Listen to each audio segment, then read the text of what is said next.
Hello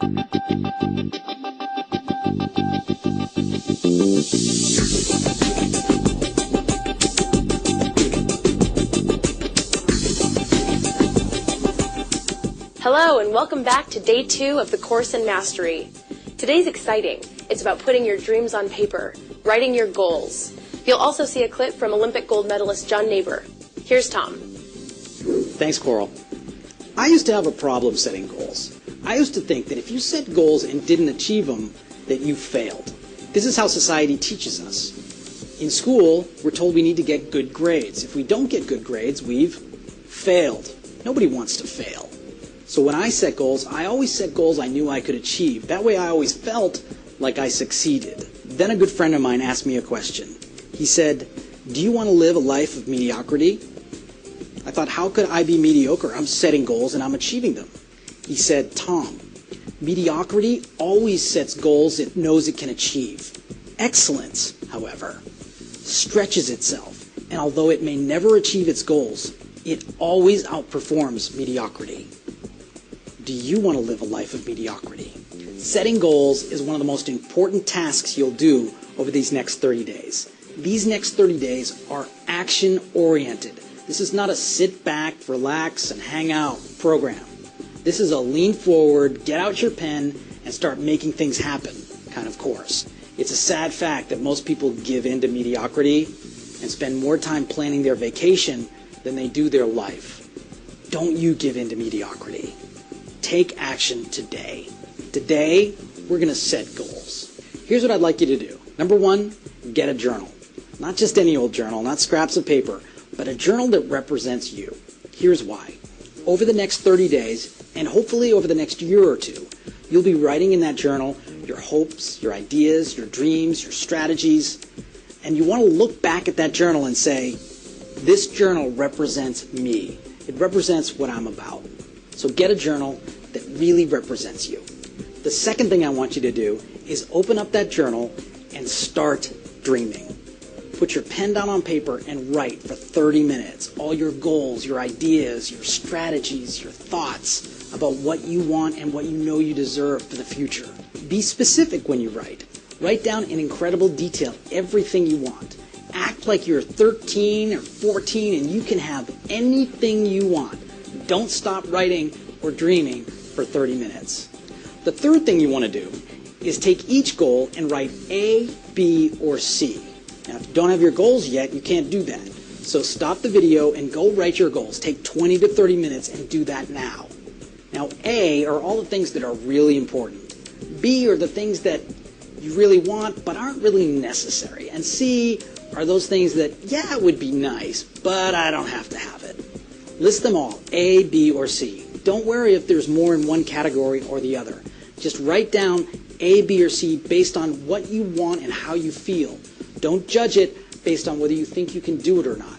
Judge it based just on what you want. Go ahead and do that now.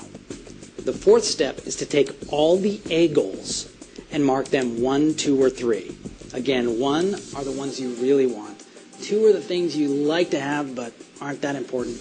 And 3s are the, well, if I got them, they would be great for all of the A's. Mark them 1, 2, or 3. Again, base this on what you want, not what you think you can accomplish.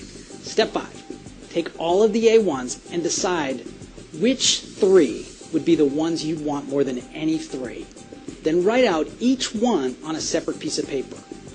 Take each goal and write down in incredible detail why you want that goal, what having that goal would mean for you. Now again, don't worry about whether it can be accomplished or not. Write down the ones that you really, really want. This is critical before we go on to the next step. The final step is to put a date on each goal. Now I know this may be uncomfortable because some of these goals you may not even know how you're going to achieve it. That's okay. How will come later. Right now, put a date that stretches you a little bit, because putting a date on something creates urgency, and urgency creates action. And action is what will help you get to your goal. It's important that if you haven't done this yet, to do it now. Don't do it later today. Don't do it tomorrow. Do this now. We know that successful people take action immediately. This is really about you. It's for you, not for your boss, not for your significant other or your kids or for anyone else. Do this for you and do it now. Once that's done, you'll start to feel a lot better, and you'll also be prepared for tomorrow. So we'll see you then. Thanks, Tom. Today's clip is from Olympic gold medalist John Naber, who tells a fascinating story about fellow Olympian Vladimir Salnikov. Let's check it out. Now, what is that area of life that matters most to you? If I were to say, let's see your dream come true, what would that be? You see, if the process of seeing a dream come true, let's begin with step number one, which is frankly having a dream. I'm the parent of a daughter. She's now off in college. I'm an empty nester. But before she left, we talked about what dreams meant. It's not what happens when your head hits the pillow, but rather it's the desire to experience an emotional response. I didn't want to win the gold medal in the 100-meter backstroke nearly as much as I wanted at one point in my life to feel like the best in the world at something. If that feeling comes true, it almost doesn't matter how fast I swam or who was watching. If the feeling comes true, my dream came true. In 1976, I won the lion's share of the medals at those Olympic Games, and a swimmer from the Soviet Union came walking up to me. He says in a voice that sounds like Boris Badenov in the Bullwinkle comics, "Congratulations, John. Someday I too want to feel like a champion." 1976. They're the evil empire. These are the bad guys. And he's speaking to me in English. It made me read the name on his credential. Vladimir Salnikov. Vladimir Salnikov. I love saying it. It rolls off the tongue like Antonio Banderas. Vladimir Salnikov was a distance swimmer. The longest race in Olympic swimming is the 1,500 meters freestyle. Down and back, a 50-meter pool, half the length of a football field, 15 times. Now, the name Roger Bannister is famous for what great achievement? First man to break the 4-minute mile. That's a significant barrier because the mile is 4 laps, 4 minutes. It's a minute a lap. It's a big barrier. Brian Goodell won the gold medal in the 1500 that year, as he describes in his chapter of my book.